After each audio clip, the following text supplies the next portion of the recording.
This is it. Wales's campaign, it kicks off tomorrow against Georgia at the Toyota Stadium. What an exciting day it is for me, especially as a Wales fan, but for all Wales fans around the globe. It's a huge game. Can we start with a winner? This is my preview of this massive World Cup clash, so be sure to subscribe and leave a like on the video, and I want to hear your thoughts in the comments down below. Let's get into it. So Georgia come into this Rugby World Cup in mixed form. They recently lost twice against Scotland in warm-up matches, one in Tbilisi and one at Murrayfield, while only narrowly beating the Southern Kings at home in Tbilisi. They did beat Russia and beat Germany in the European Championships, which is the second tier competition in Europe, and they constantly seem to win that. There's always this talk about them joining the Six Nations. So they come into this tournament with mixed bag, and yeah, they showed a glimpse of what they could do against Scotland, but Scotland did put them away pretty comfortably.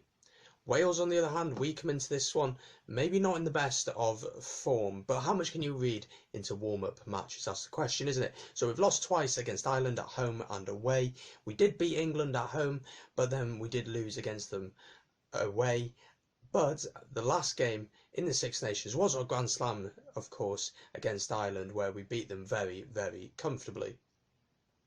So what can we expect from the Georgians? I think we know a lot about Wales and a lot about how we're going to want to play. But let's talk about Georgia. Georgia are in this Rugby World Cup because they qualified through the European Championships very, very comfortably, and they have some fantastic players. They're based around the scrum and power up front amongst the forwards, which many of you will know about. There's one outstanding player for them. He did actually retire after a few games ago, but he's come back out of retirement for Georgia, being convinced by someone to come back out of retirement for Georgia, and it completely changes the look of this squad.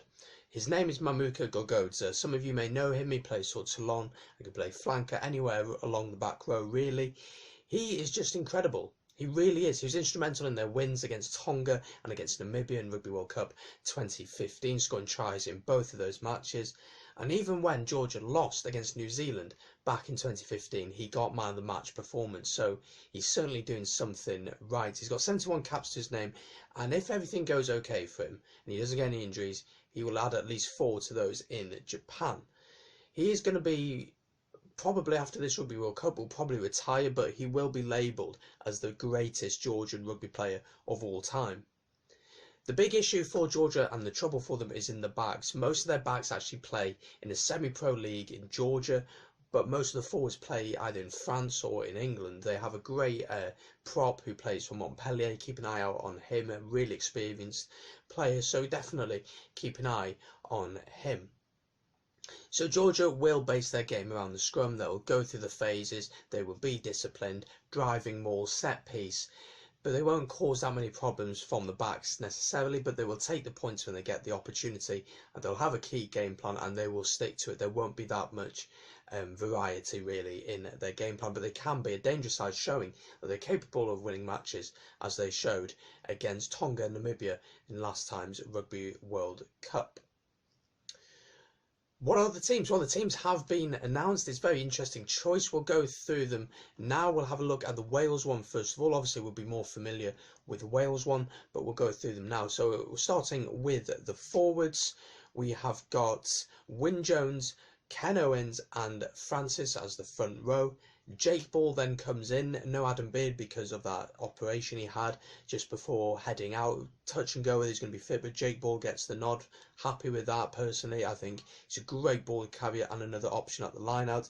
Alan Wyn Jones as captain obviously is in there. Wainwright is the interesting inclusion, because that means then Tipuric is at 7, which we'd expect, but Navidi jumps to 8 with Moriarty on the bench. So Wainwright has done enough to show Gatland that he should be in this side and that he should be in this side, and Moriarty's out. So Wainwright, really, really impressive. Incredible story where just 4 years ago he only just started playing rugby and now he's playing for Wales in a Rugby World Cup. He's brilliant around the breakdown, good in the open play as well. And Tipuric, when he's attacking, you know, he is brilliant. Navidi does so much underrated work at the breakdown, tackling, defence.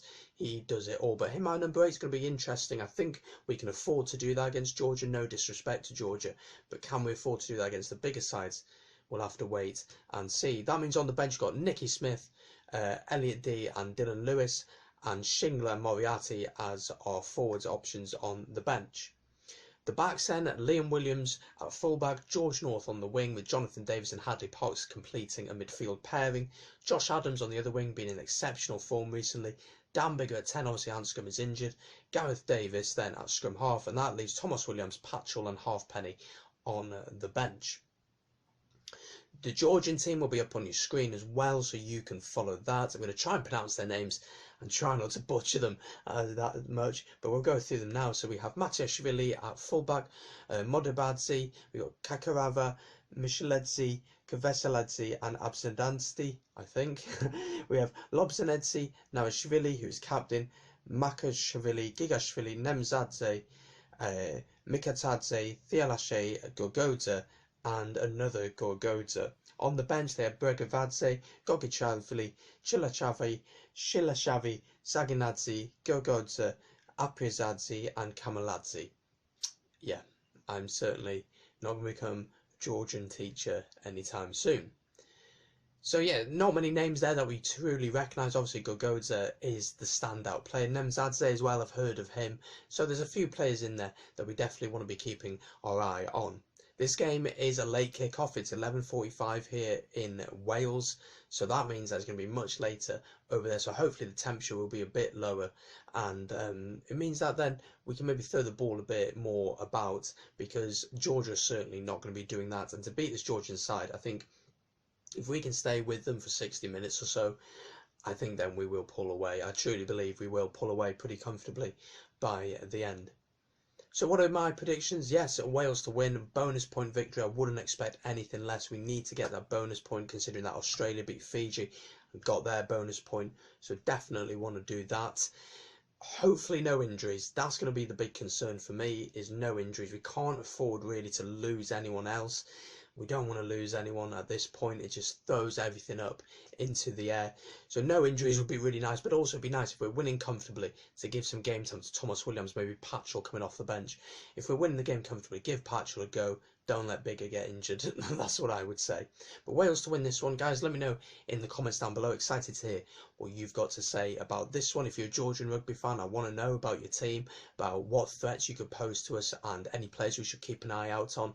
And also, what are your predictions? Thank you very much for watching, and I'll see you on the next one.